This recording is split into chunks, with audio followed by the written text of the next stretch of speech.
پہلا سوال ہے اور بڑا سیریس سوال ہے، اور میں پہلے بتا چکا ہوں کہ بھئی یہ مجلس میں اصلاح و تربیت سے متعلق سوالات ہوں، لیکن یہ عقیدے کا سوال ہے۔ میں اس لیے بتا دے رہا ہوں جواب اس کا کہ اس زمانے میں ضرورت پڑ گئی ہے، پہلے ضرورت نہیں تھی اس کی، کیونکہ پہلے لوگ عقائد میں گفتگو نہیں کرتے تھے۔ عقائد میں جیسے علماء نے بتا دیا ہے مان کر اسی کے مطابق چلتے تھے، نہ تفصیل میں جاتے تھے نہ گہرائی میں جاتے تھے۔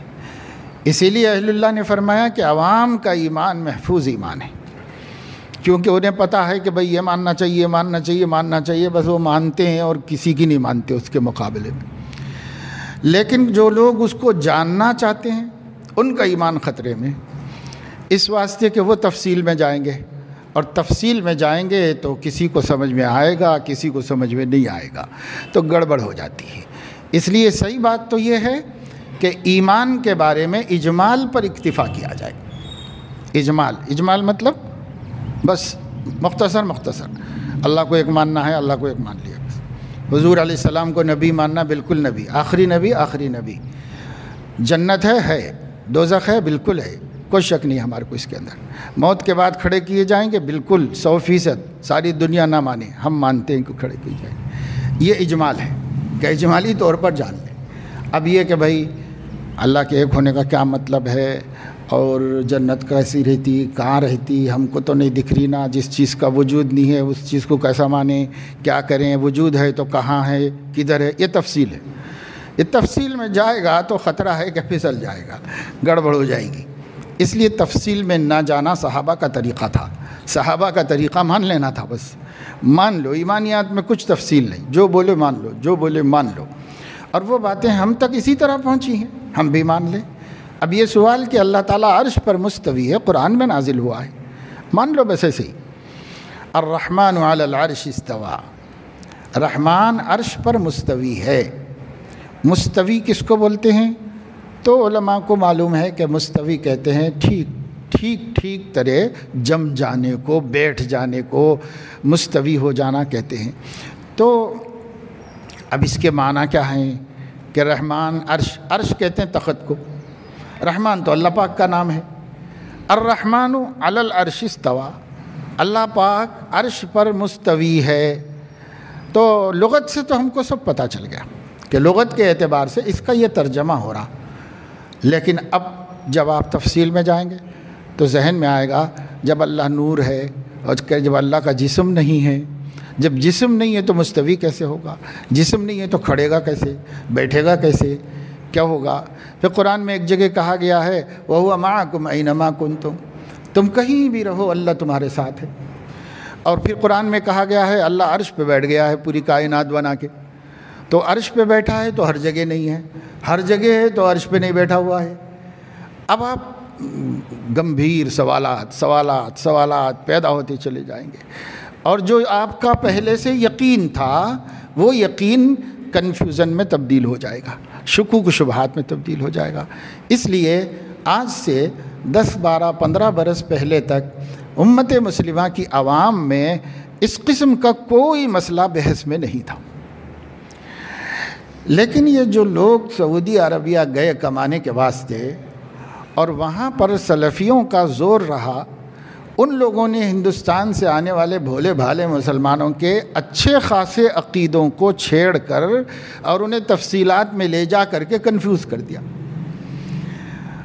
اور پھر وہ جب آئے اپنے گھر والوں کو ان موضوعات میں گھیر لیا، بیوی بچوں کو گھیر لیا، دوستوں کو گھیر لیا، اور ان سب کو بھی لا کر کے ان کا ماحول خراب کر دیا۔ تو یہ سب بلا آئی سعودی عربیہ سے گزشتہ 15 برس کے اثنا میں آئی ہے۔ اسی میں یہ بھی کہ اللہ ہر جگہ نہیں ہے، اللہ اوپر ہے۔ اب یہ ایک مسئلہ نکالا، اللہ اوپر ہے اتنا ہی پہلے سے کہتے ہوئے آ رہے ہیں، اور یہ بھی کہتے ہوئے آ رہے ہیں کہ اللہ ہر جگہ ہے، اور یہ بھی کہتے ہوئے آ رہے ہیں کہ اللہ اوپر ہے، لیکن کسی نے حجت نہیں کی۔ اب اہل حدیثوں نے اس میں حجت شروع کر دی کہ بھائی اوپر ہے بولو، ہر جگہ ہے مت بولو۔ تو یہ جو مت بولو کو لے کے آ گئے تو بحث کا دروازہ کھل گیا، اور یہاں سے جھگڑا شروع ہو گیا۔ بھائی اللہ اوپر ہے، فوق، اللہ اوپر ہے، اوپر ہونے کا مطلب بلند ہے، ہر اعتبار سے اللہ بلند ہے۔ اب قرآن ہی یہ کہتا ہے کہ اللہ تعالیٰ عرش پر ہے، مستوی ہوا، تو مستوی ہوا، سوال یہ پیدا ہو جاتا ہے جن کو علم ہے کہ اللہ کا جسم نہیں ہے، اللہ تو نور مطلق ہے، نور مطلق جسم نہیں ہے۔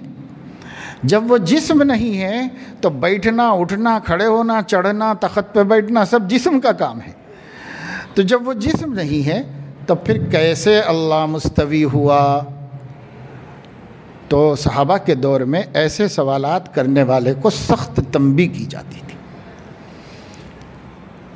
کسی نے تقدیر پہ بات کی تو حضور کا چہرہ انار کی طرح سرخ ہو گیا، اور حضور علیہ السلام نے فرمایا بہذا امرتم، آپ لوگوں کو اجازت دی گئی ہے کہ یہ ٹاپکس میں بات کرو، اجازت دی گئی ہے، جو میں دے دیا ہوں وہ لے لو، اور جس سے میں روک دیا ہوں اس سے رک جاؤ، اپنی طرف سے معاملے مت کرو، اپنا ایمان خراب مت کرو۔ اب جب حضور علیہ السلام نے تنبیہ کر دی تو پھر صحابہ میں یہ موضوع نہیں چلا، صحابہ کرام میں کبھی عقیدے میں گفتگو نہیں کی انہوں نے، سیدھے سیدھے مانو بھائی، سیدھے سیدھے مانو، اسی میں عافیت ہے، اسی میں ایمان کی سلامتی ہے، اسی میں کمال ہے، تو سیدھے سیدھے سب لوگوں نے مان لیا۔ بعد میں حضرت عمر رضی اللہ تعالیٰ عنہ کے زمانے میں ایک یہودی نے آ کر قرآن مجید میں اشکالات پیدا کرنے شروع کیے، حضرت عمر نے اپنے حساب سے اس کا حل نکال دیا، اس لیے کہ صحابہ کو حضور کا ناراض ہونے سے بڑی کوئی سزا نہیں تھی، وہ اسی سے درست ہو گئے تھے، لیکن یہ یہودی مکاروں کو تو اتنی سزا کافی نہیں ہے کہ حضرت عمر ناراض ہو جاتے کہ صاحب امیر المومنین ناراض ہو گئے ہیں، اس لیے ان کا تو اتنی شرافت تو ہے نہیں ان کے پاس، لہذا انہوں نے بلایا، ایک ہاتھ سے اس کا کالر پکڑ کے کھینچا اور دوسرے ہاتھ سے کھجور کی ٹہنی سے مار مار کے خونہ خون کر دیا اس کو حضرت عمر نے، کیونکہ ایک مثال بنانا تھا، جزاء بما کسبا نکالا من اللہ، ایک مثال بنانا تھا ان کو، ایک مثال بنائی، اچھی دھلائی کر دی اس کی، چیختا چلاتا رہا امیر المومنین امیر المومنین امیر المومنین کا، کچھ نہیں سنتے ہم، بار بار کہنے لگا مجھے قرآن میں کوئی اعتراض نہیں ہے، مجھے قرآن میں کوئی اشکال نہیں، انہوں نے کہا کہ وہ اشکال تو ہم ختم کریں گے سارے، تو پورے اشکالات ختم کر دیے انہوں نے، ہر چھڑی میں ایک اشکال نکل گیا اس کا دماغ سے، سمجھے، ہر چھڑی میں ایک نکل گیا۔ اب جب خون بہنے لگا سر سے، ادھر سے مار مار کے چھوڑ دیا، کہ جاؤ اب پوچھو لوگوں سے یہ آیت کا کیا مطلب ہے، وہ آیت کا پوچھتے بیٹھو، پھر نہیں پوچھا کبھی زندگی میں، ایسا خوف بٹھایا۔ تو عہد تابعین میں بھی نہیں تھی یہ گفتگو تو بعد میں اہل بدعت سے شروع ہوئی، جو لوگ اہل سنت نہیں تھے ان لوگوں نے گفتگو شروع کی۔ اب حضرت امام مالک رحمہ اللہ کے سامنے مجلس میں کسی نے سوال کیا کہ الرحمن علی العرش استویٰ کا کیا مطلب ہے، تو سر جھکا لیا، کانپنے لگے، رونگٹے کھڑے ہو گئے، اللہ کے بارے میں پوچھ رہا ہے اور اللہ کے بارے میں بولنا ہے، اللہ بہت بڑے ہیں، ذرا سی بھی غلطی ہو جائے، ذرا سی بھی زبان سے لغزش ہو جائے تو کیا ہوگا ہمارا انجام۔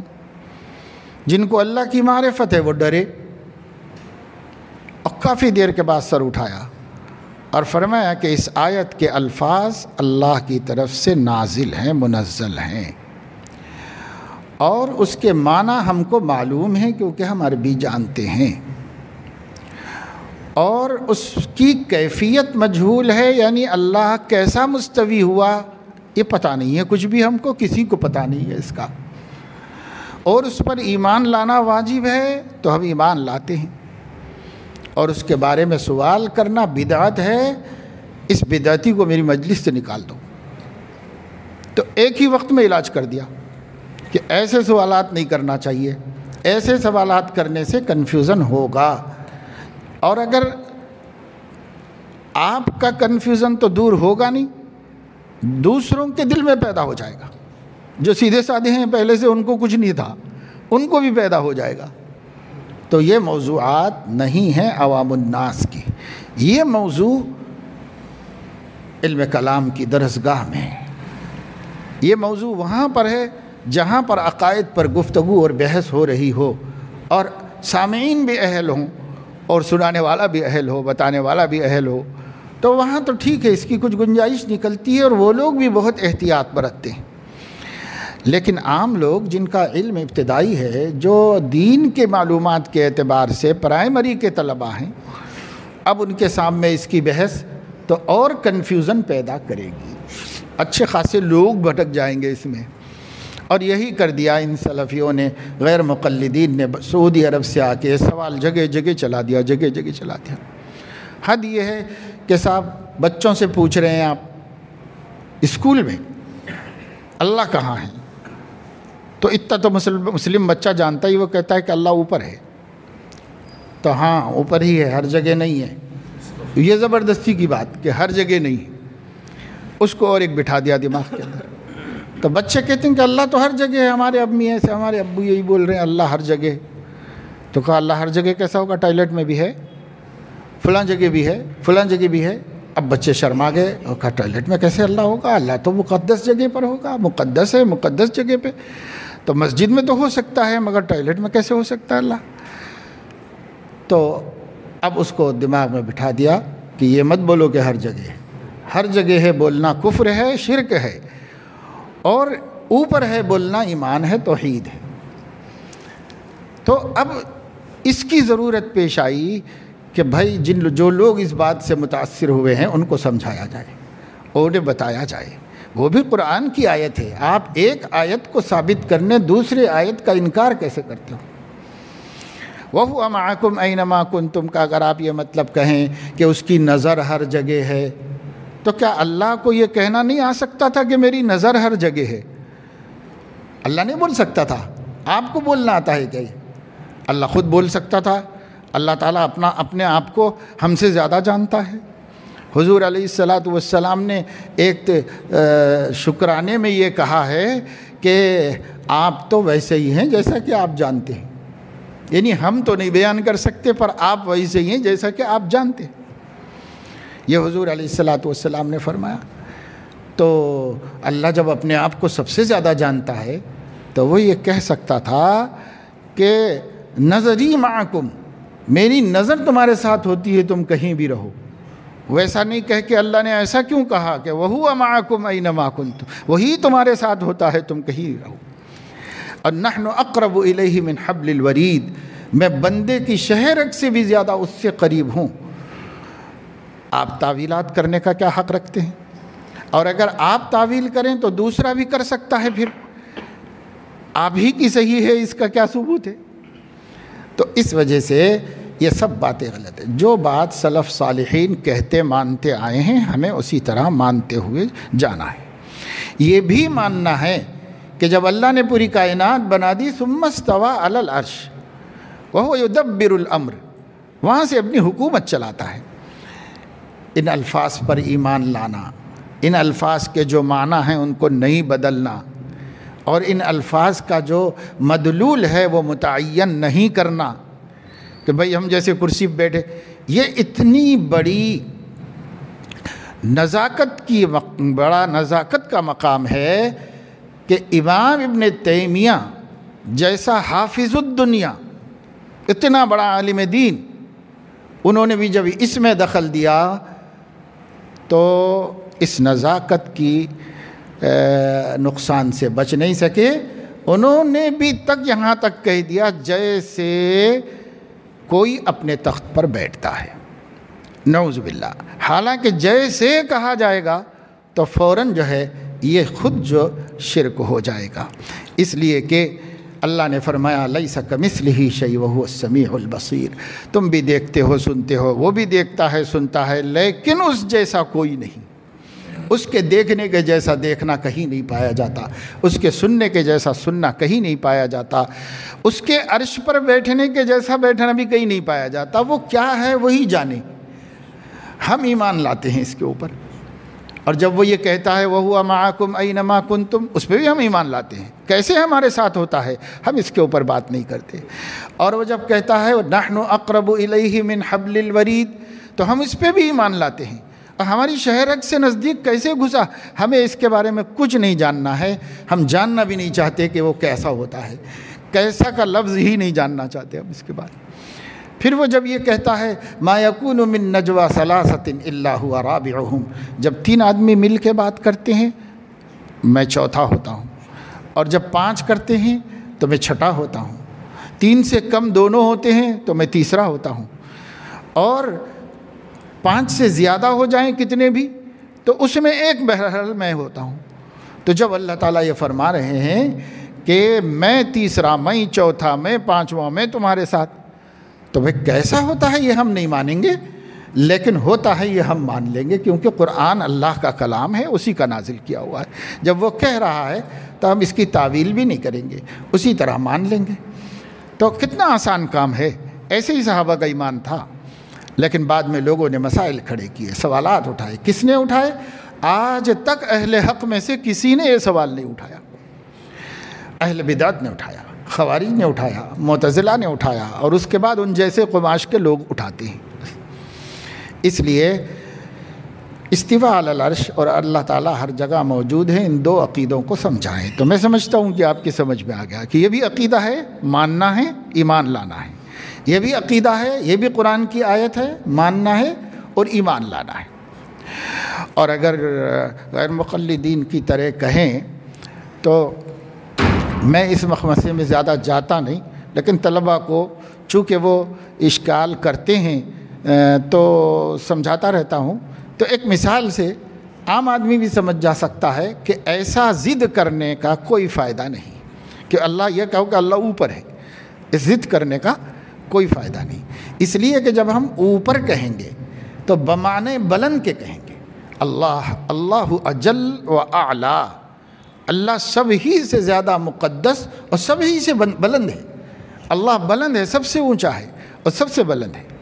اس معنی میں اللہ تعالیٰ اوپر ہے، فوق ہے۔